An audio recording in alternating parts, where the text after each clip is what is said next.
Welcome back to another episode of Ohms Under the Hammer. We're here in Beckenham. The strip out is now done. Let's take you on inside so you can see the progress.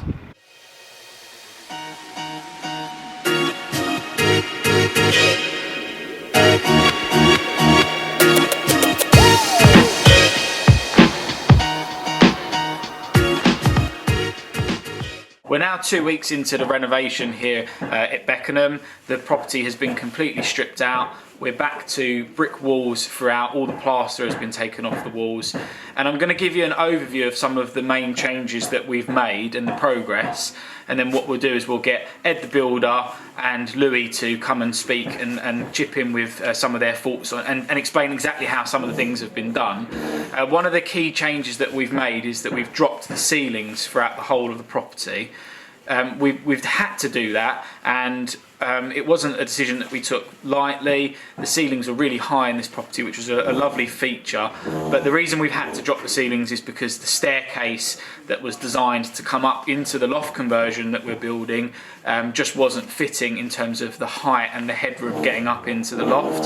So we've dropped all the ceilings down slightly. I still think we've got a really good ceiling height here because the ceilings were exceptionally tall, but when you have a look around the property, you'll see we've put steel beams throughout the whole of the first floor of this property to give a really good structure for the loft conversion that we're building, and all the ceilings have come down slightly. It still looks good, and you'll notice that the progress has really come on since the last 2 weeks where we showed you before we started the work. You'll see some footage now of the steel beams being delivered by a firm that we use called Cannon Steels, and the steel beams that got delivered here on site was spliced, which made it easier for us to get them in position. Then we bolted them, and I'll get Ed to explain in more detail exactly how that works, but they're all now in situ, and we've had a good sign off from our building inspector as well, so things are progressing really well. We've taken down 2 of the chimney stacks within the property, which was really important to us as it gave us some more room within the property to do the things that we wanted to do. And I'm going to show you in a second our internal architect's drawings of the layout of the property, so you can see exactly how we're making this space work to maximise the space that we're working with.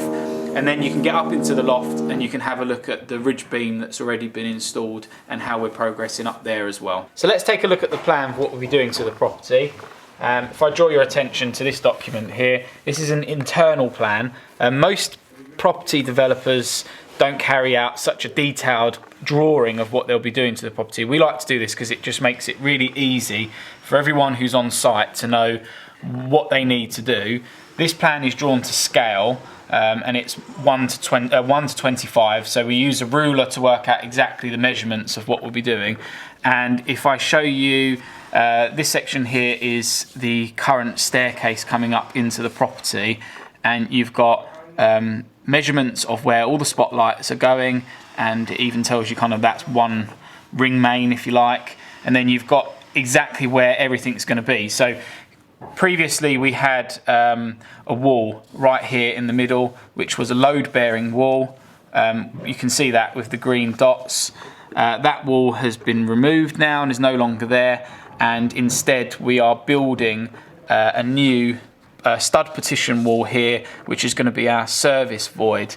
That's really important for us because we're able to run our soil stack in that service void, and it will service the kitchen area, which is here, and it will also service the bathroom area, which is here. So all of the sewage pipes and all of the sink waste and for dishwashers and everything will run into this service void and then out into the rear exterior wall, where we'll be able to run a soil stack down.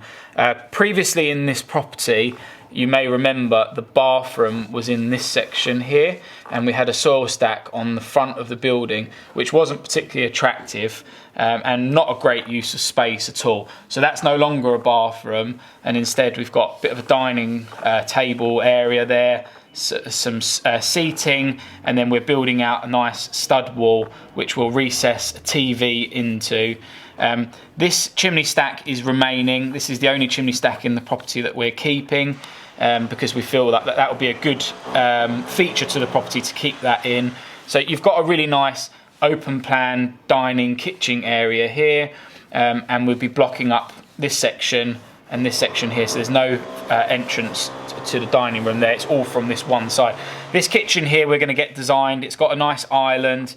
It'll have a larder cupboard here, fridge, freezer, extractor fan and hob, some eye-level ovens, bin storage and your sink, and then we'll have some bar stools on this side. It's a smallish kitchen and it is within the living room, which some people don't like, but because of the space that we've got with the property, the most important factor for us is to get 2 good-sized double bedrooms, so we're not as focused on having a separate kitchen, and it's kind of modern living having it like that.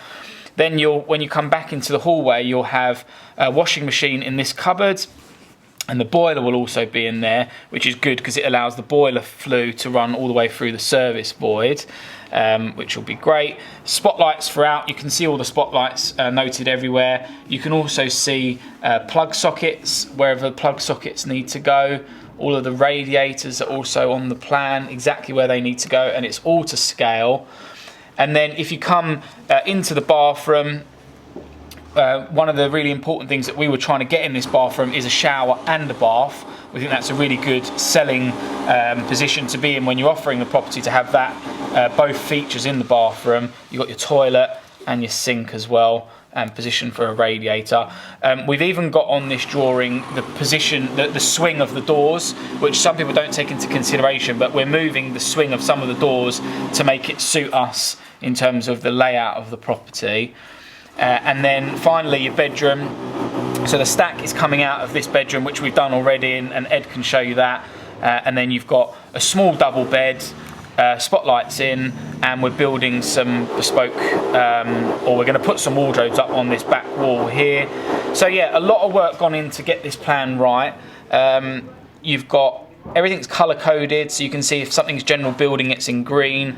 Electrics are kind of in red, and then you've got water feed required where we're doing stud work. So yeah, it's a really detailed plan. It is completely drawn by hand, and you've also got down here what feeds need to come in for certain appliances. So if it's a 20 amp, 13 amp or 30 amp for various different things.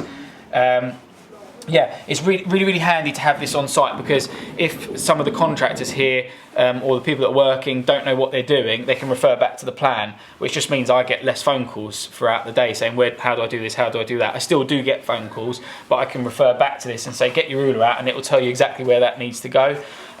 This will become important more further down the line when we're getting into second fix. At the moment we're still very much in the strip out, and we've started some of the first fix for electrics as well, but further down the line when they're looking at plug sockets and electric points and smoke detectors and light sockets, it's all on the plan, which is fantastic. So I hope that that's interesting for property developers that are looking to manage sites themselves, and you can partner up with an internal architect that can do something like that for you. I'm really lucky, my brother-in-law is an internal architect, so I go and pinch a load of his free time and get him to draw this all up for me. Hi there, this is Ed from Ohms Under the Hammer. I'm here on a new project and just going to give you a quick rundown on our steels. Now, this property's got 6 steels that we needed to install. We were very restricted on this job because of the access. Our genie we normally use, which is a piece of equipment that you can lift the steels up.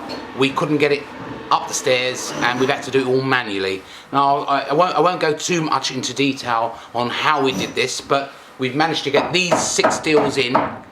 As you can see, they're quite long, and we've used a splice nuts and bolts to join in 2 places. And the ridge beams at the very top has been installed in the same way. And we have a further 2 steels which we're securing these stacks, which we had to take down as well. So that's that done as well. We've secured them nicely, and they're all in and welded together between the 2 larger RSJs. Right, this area here used to be a bedroom, and you can see on the floor here there used to be a load-bearing wall just across here, and one going across there. So we've taken those walls down to give us much more space, so that we can create a bathroom in that very corner.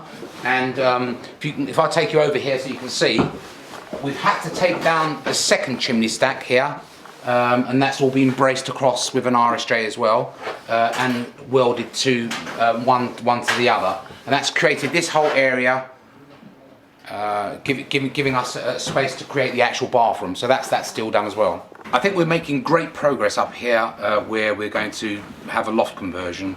As you can see, this area here, we've had to brace the steel onto these bits of 4x2, which are all bonded together, and I can assure you they are safe, and they're sitting on adequate bracing at the bottom as well. On the other side, it's actually sitting on a steel plate, which is bearing correctly, and that's that part of the steel done as well. I'm just here with Ed the builder. We're just going to ask a couple of questions just on how the project's going at the moment. Ed, how do you think it's all going at the minute, mate? I think all things considered, it's going really, really well. Yeah, I've got 3 guys in there at the moment. 2 are concentrating predominantly in the attic with the dormers they're trying to build up there for your loft conversion. And I've got another guy downstairs helping me with the first fix cabling for electrical work and plumbing. So that's what stage we're at the moment. Okay. What's the plan for the next 2 weeks? The plan for the next 2 weeks, well, we really want to finish, get all the electric work, the plumbing works, and possibly get some of the walls dot and dabbed, because we've finished the strip out. Strip out's all done. We're really happy with that, and that's our next thing for about 2 weeks. The guys upstairs hopefully will get some sort of construction going up there, and things will look a bit more sort of better in 2 weeks. Okay. And I know it's a bit of a sore subject, but are you letting the coronavirus stop you? Well, the coronavirus is worrying for all of us. All the guys are very, very careful. We're sort of keeping our distances, working in there, all 4 of us. But if something happens, we have to stop because the government says so. Then we'll have to do that. But until then, we're going to just crack on. Stuff. Working 9 to 5. What a way to make. Whilst you're all working from home, you'll have plenty of time to watch YouTube. So if you like this video, hit the like button, share it with your friends, and comment below if you've got any questions, and we'll see you soon.